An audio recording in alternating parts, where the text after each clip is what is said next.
maréchal Mobutu Sese Seko Kukumbendu Wazabanga. C'était mon papa.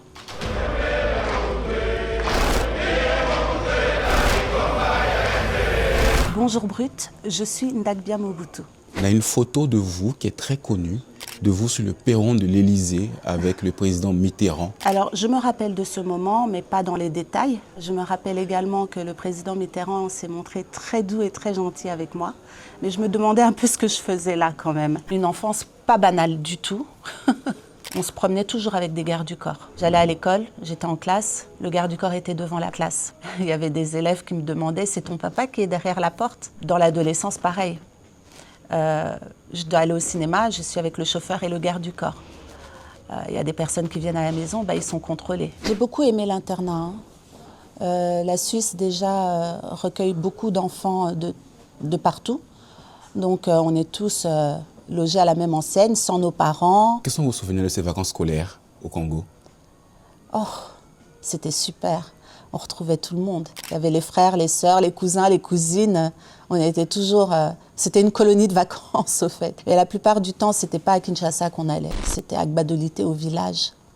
Papa aimait beaucoup être au village. Et nous, ça nous embêtait. Mais aujourd'hui, je me dis que c'était les meilleurs moments, en fait. Pourquoi est-ce qu'il aimait autant cet endroit, Gbadolité, qui est devenu très connu dans le monde aujourd'hui? Mais c'est son village, c'est son fief. Il se ressourçait là-bas, il se sentait vraiment bien chez lui, il conduisait seul. C'était vraiment un moment, un endroit pour lui de paix. Vraiment un endroit de paix. Je me suis sentie très spéciale aux yeux de papa parce qu'il m'a donné une affection particulière. Du fait que j'ai perdu ma mère très jeune, il m'emmenait partout avec lui. Je me rappelle même lorsque nous allions en voyage officiel, il faisait toujours en sorte que nous soyons dans les chambres communicantes à la sienne, moi et ma sœur, qui a 3 ans de plus que moi. Il voulait toujours nous avoir à côté. Vous êtes né du premier mariage du président Mobutu, oui, avec Mama Mobutu. À quel âge elle est partie? Vous aviez quel âge? J'avais 2 ans quand maman est partie, donc très peu de souvenirs à vrai dire. Je ne connais même pas le son de sa voix. Le souvenir de maman, jusqu'aujourd'hui, reste bien présent. Pas seulement les personnes de la famille qui l'ont connue intimement, hein. Même, je pense, le peuple connaît Maman Cécé et ses actions. Elle aidait beaucoup les plus démunis. Et ça a été une première dame qui a marqué le Zaïre, oui. Tout comme elle, j'aimerais m'engager dans le social. Au début, je pensais que ce n'était pas encore le moment. Il fallait une prise de conscience exactement de ce que c'est. Et lorsque je suis retournée à Gbadolité, donc au village de mes parents, il y a quelques mois, le déclic il s'est fait. L'enfance ensuite, l'adolescence, vous qualifierez ces années de quoi? Années d'insouciance, un peu? Ah oui, années d'insouciance, parce qu'on vivait dans une époque où justement on avait peur de rien. En tout cas, il se passait des choses bien sûr dans le monde, mais on ne les voyait pas forcément en fait. On était beaucoup en famille. Papa n'était pas très friand de nous laisser partir avec des amis à gauche et à droite. Nous, on a encore été élevés à l'ancienne. Hein. Militaire? Militaire.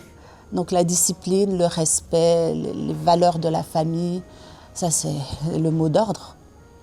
Tout ceci se déroule de façon insouciante, comme vous le dites, jusqu'à 1997. Qu'est-ce qui se passe en cette année-là? La chute du pouvoir, on se retrouve en exil au Maroc.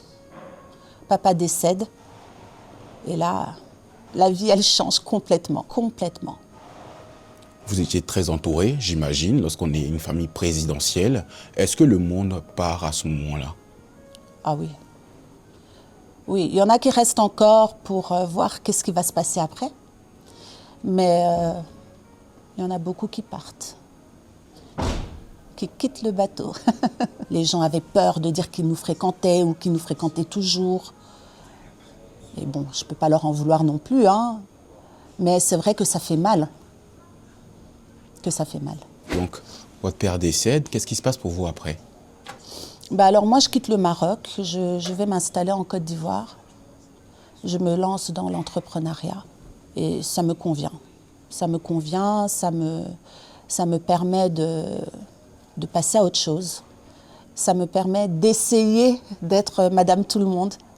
On n'est jamais vraiment Madame Tout-le-Monde lorsqu'on porte ce nom. J'ai jamais eu envie d'occulter mon nom. J'ai toujours été fière de le porter. Mais j'y suis allée comme madame tout le monde, en fait. Je ne me suis pas dit, je suis la fille de l'ancien président. Donc, non, je ne me suis pas donné ce titre de la fille de, même si je le suis. Je me suis lancée corps et âme, mais sans réfléchir, au fait. Est-ce que ça a continué à être aussi privilégié qu'avant? Oui et non. J'ai des portes qui m'ont été ouvertes grâce à mon nom, grâce à la relation de mon père avec certaines personnes. Donc oui. Et non, parce que il y a des gens qui sont là pour vous montrer que vous n'êtes plus au pouvoir. Ça, malheureusement, plus souvent que ça n'ait ouvert des portes. Il y a eu des moments très difficiles. Le passage dur, ça a été de travailler pour des gens. Certes, j'ai eu à ouvrir un restaurant en Belgique, mais j'ai eu aussi à travailler dans la restauration. Et ça n'a pas été évident du tout. C'était fais ceci, fais cela, en sachant qui j'étais et que ça motivait les gens, soit à mal me parler, soit à me montrer que je ne suis plus là où j'étais. Aujourd'hui, déjà, je suis une femme mûre qui a appris de la vie. Et donc, je me suis lancée dans l'entrepreneuriat. J'ai lancé ma conciergerie à 5 ans. Je retourne beaucoup dans mon pays également parce que je pense que là-bas, il y a encore beaucoup à faire et il y a de la place pour tout le monde. Quel est l'héritage que vous gardez, vous, de tout ça? Persévérer, ne pas rester sur ses acquis, avancer seul, la tête haute, ne pas se solder. Je respecte mon héritage, mais je dois me construire ma propre identité. Alors, il y a eu des moments aussi heureux, j'imagine, l'arrivée de vos enfants, votre récent mariage. Est-ce que vous pouvez me raconter par rapport à ces événements qui vous font sourire, je le vois? Bon, mes enfants, ce sont mes étoiles, donc... Et puis j'ai la chance d'avoir une belle fille aussi, donc ça me fait quand même 3 enfants, c'est chouette. Et j'ai rencontré mon âme sœur. Que demande le peuple?